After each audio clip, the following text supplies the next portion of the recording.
Well, good afternoon, Ravens flock. I don't know if my mic is working. I think it is, but hopefully it is. Give me a thumbs up in the chat. I'm getting sound like I have a bit of an echo here, but let me know in the chat if the audio is okay. Let me check something real quick. See what happens when you go live. Live happens. We'll see here. Let's see. Yeah, it looks like it's okay. Looks like it's all right. It just sounds weird on my end for some strange reason. All right. Hendo says I'm good. All right. Well, let's keep it rolling. Good afternoon, family. Thank you all so much for joining. We are here today because one thing about me, I really like to, how do I say it? I really like to keep it 100%. I've been down on these Ravens here lately, but today I am going to give a bit of positive about our team, right? There's some things that we have done right. And so I wanted to kind of capitalize it. Hendo says, this is why you don't go live. You just record a video. Huh. I don't know what you mean. But yeah, this is okay. He's okay, whatever. But anyway, so this is one thing I wanted to do is speak on something that Marlon Humphrey said earlier or right after the loss to the Eagles. I took it and I ran with it. I said, okay, so there is some positive for the Baltimore Ravens at this time. I know I'm still trying to kind of get over what happened with the Eagles, and I'm really trying to turn the page. I'm working on it. I'm almost there. Okay. I'm almost there. But a couple of things that Marlon Humphrey had to say. Before I begin, I want to say hello to everyone who's in the chat. I see you, Just Tornado. A shout out to Just Tornado and 86 Ghost. Those are two of my amazing channel members. And if you would like to become a channel member, there is a link in the description. You can click on join. It will bring up all of the tiers that you can choose from. I said all the tiers. It's only three, but 3 tiers that you can choose from if you'd like to further support the channel and the work I'm doing here. I see you, Realistic Washington fan. Salute to you. Thank you for being here. Also, Hendo from the Rogue Pod. Thank you. Thank you. Lord Zero ILP. It's been fun chatting with you. Thank you for joining. Good afternoon. Thanks for being here. So Marlon Humphrey said, and I'm going to read the quote. When asked about how the Ravens were progressing, he said, we've had some self-inflicted wounds on offense and defense. No comment. When asked about if the defense had turned the corner, he said, yeah, it's been fun to get 3 and outs. It's time to play Ravens defense. The message became a bit clearer. If you want to play ball, then you'll get out there. But if you don't, you're going to have to sit on the sideline. Whew. Now that spoke to me because it tells me that at some level in this organization, someone is holding people accountable. And I'm huge on accountability. So this to me said, okay, is this directly related to obviously Eddie Jackson, who the Ravens released earlier in the month of November? Could be, probably. I'm going to go with definitely. But also now, is it extending to our $70 million safety, Marcus Williams, who has made his way to the bench?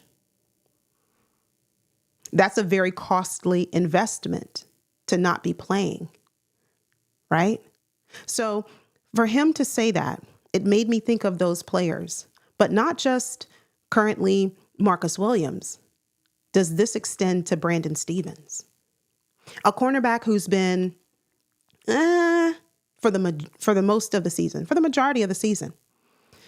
Rogue Pod, I'm going to get to Owe in just a bit, but leave him out of this. He wasn't talking about Owe, but I have a note here about Odafe Owe in just a second.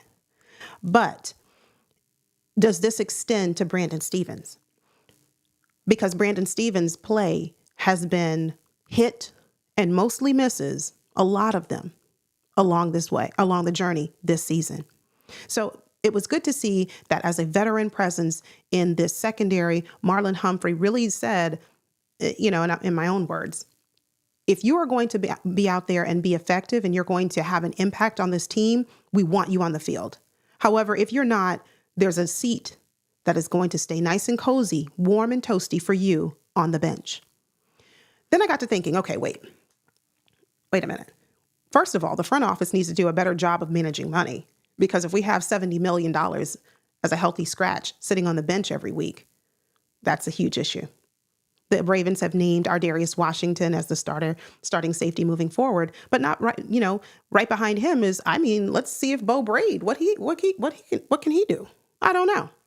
But one thing I'll say is that since the Ravens made the changes in our secondary, we've not seen as many miscues as we were seeing in the first half or the first portion of the season. So that's a positive, right? So that's something that we can say is positive, and we're progressing and we're doing something right as a team. But it also got me to think about why, if we are willing to hold some players accountable, why are we not willing to hold all players accountable? And not just players, coaches alike. But we'll just deal with players today. That means, and again, I'm trying to really focus on the positives, but I do want to make a note here, just a quick mention. If we're going to have that type of mentality in the defense, in the secondary, to say you either play or you go sit down, then we need to have that across the board. That means the offensive line, that means the kicker, that means everyone else who's struggled. Everyone else. If you are struggling as a player and it's not improving and it's not getting better, then we're going to have to find someone else. We're going to have a replacement step in and take over. Hi, Shug. Good to see you. Thank you for being here. One thing, that I'm thinking about and I'm taking note is the Ravens were able to shut out a very good offense in the Eagles for the first quarter. So that means our defense did a fantastic job, right?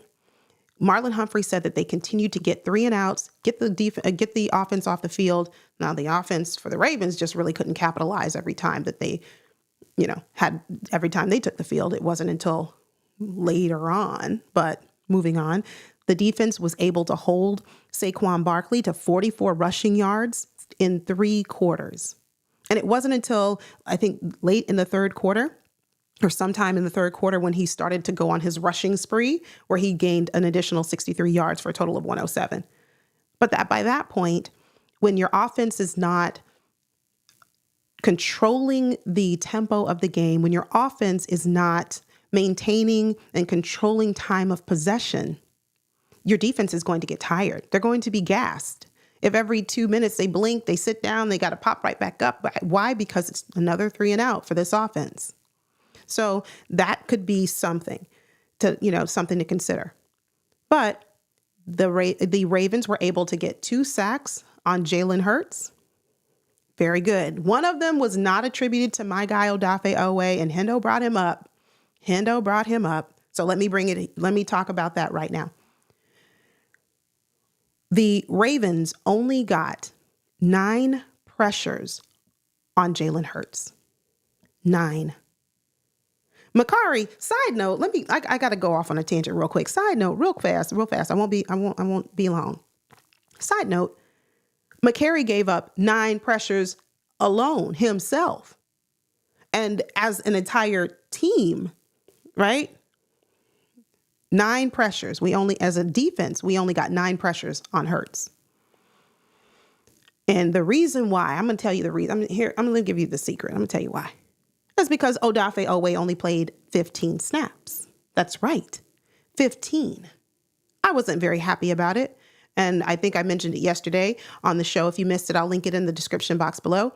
But on yesterday's show, I said, John Harbaugh said, the reason that Odafe Owe was limited in snaps is because this was primarily a game where we're going to stop the run. And, that's not what we wanted him out there for. So, okay. So that's why we only had 9 pressures. Because if we had Odafe Owe out there in more than 15 snaps, I can guarantee you we would have had more pressures and more sacks. But, right, exactly, Hendo, from the Rogue Pod. Oweh got 0 pressures because he was only out there for a handful or 2 of snaps. But let's move on. I move on. But going back to Marcus Williams, I was really impressed with the leadership. I was really impressed with the fact that somewhere in this organization, we are looking at players, assessing them for how they're playing and making decisions, even tough ones. And in the case of Marcus Williams, expensive ones that show the Ravens are serious about holding players accountable. So for Marcus Williams, I don't know. Does that mean that he is going to continue? Will he continue to be a healthy scratch? I don't know.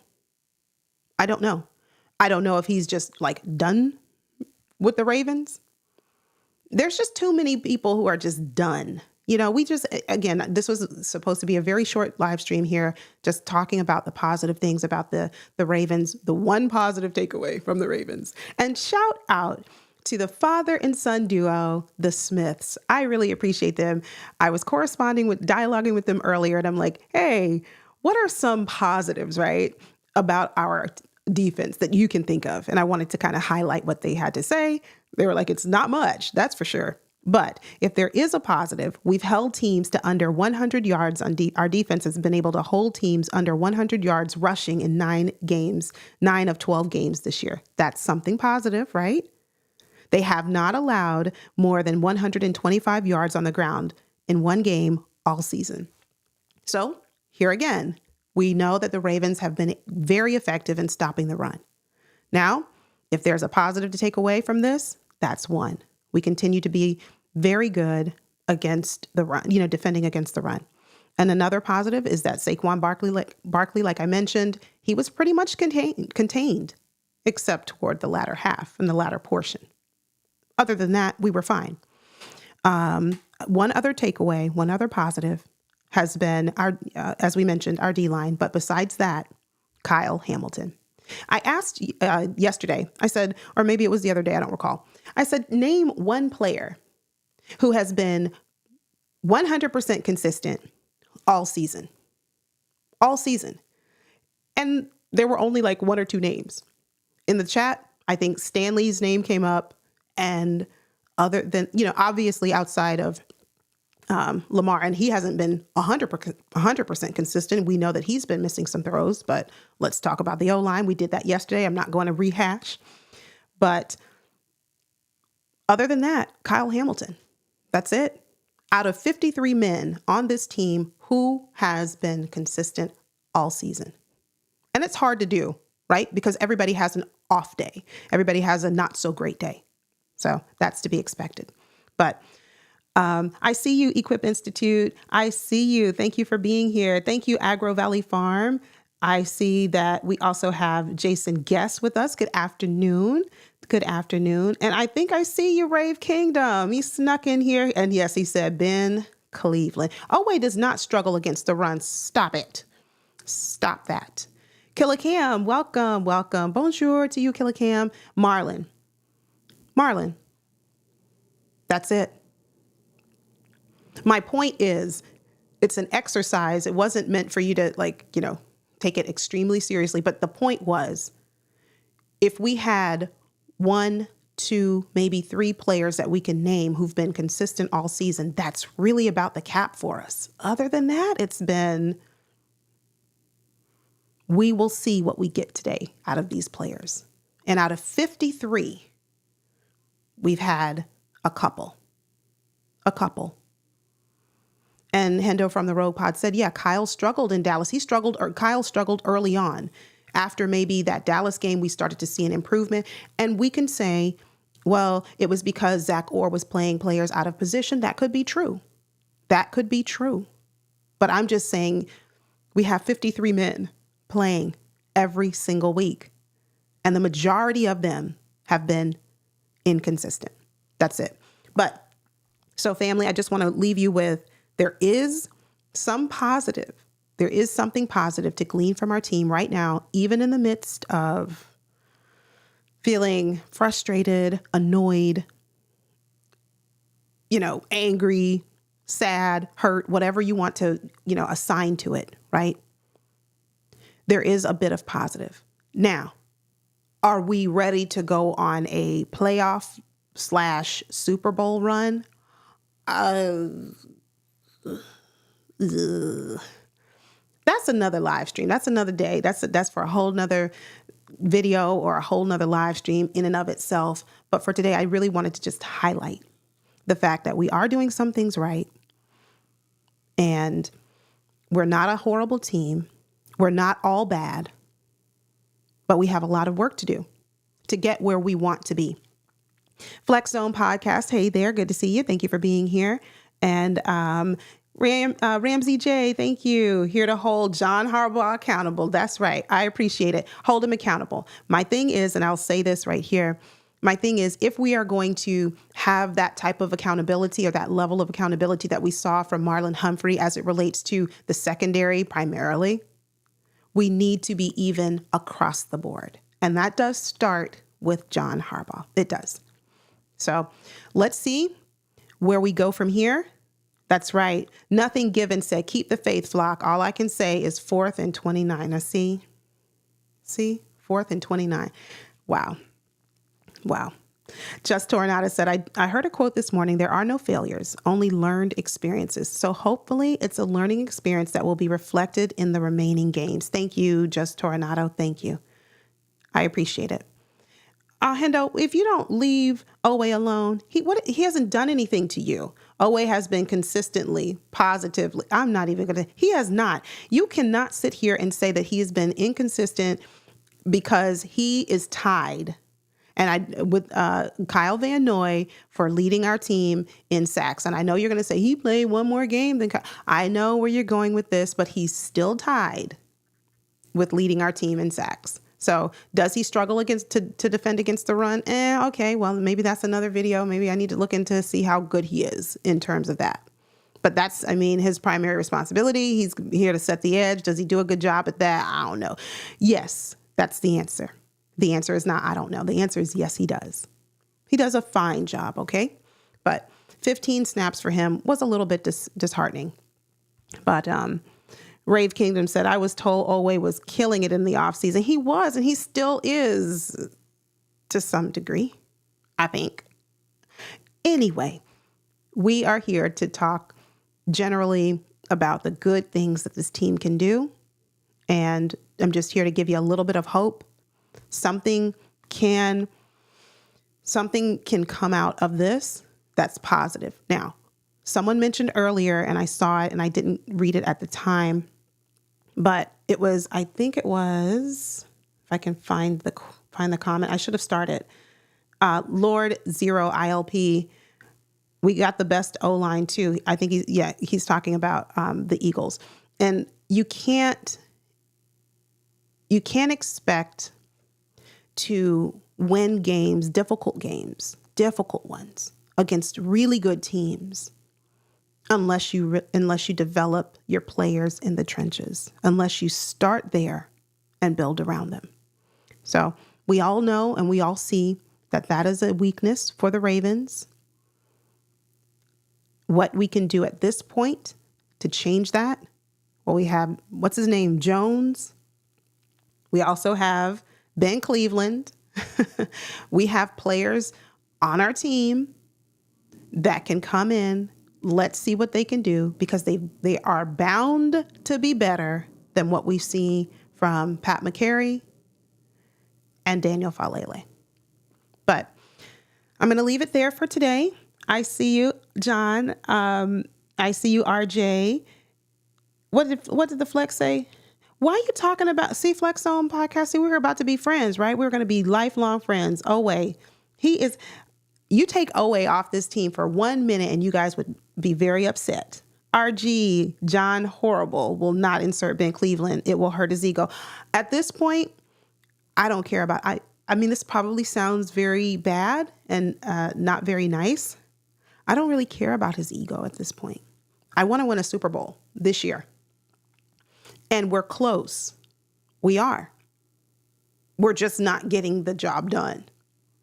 None of these teams that we came in second place to. None of them have blown us out, ran away with it, just completely annihilated us. None of that. None of it. So, and don't even get me started on the loss to the Raiders. Now, what was that? I don't know. But moving on. We're right there. We have a lot of really good personnel on our team, and it starts with our quarterback. But he cannot do it alone.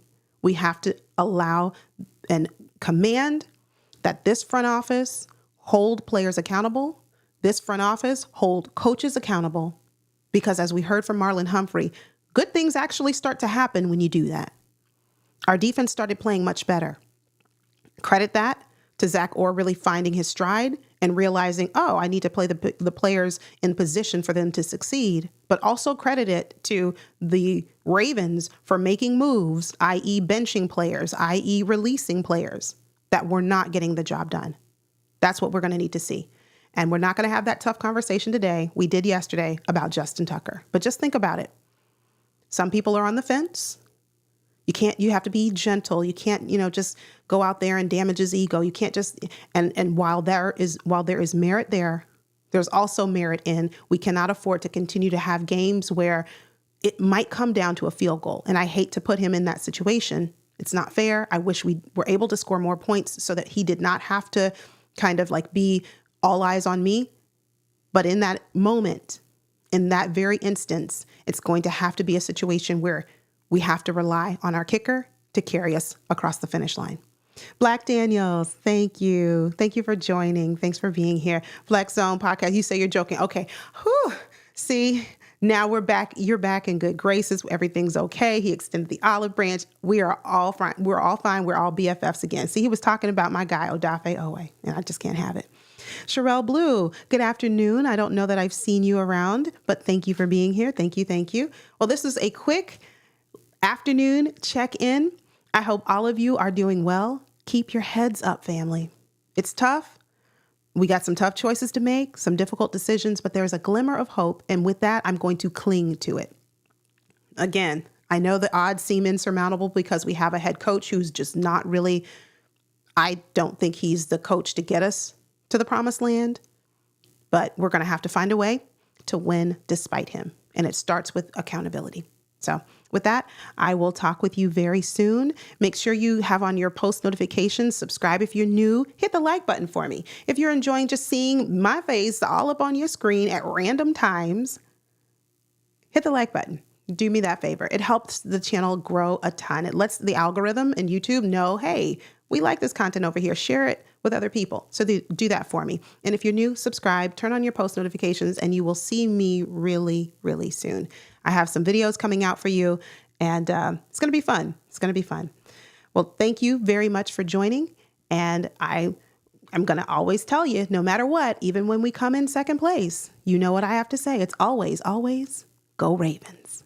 God bless.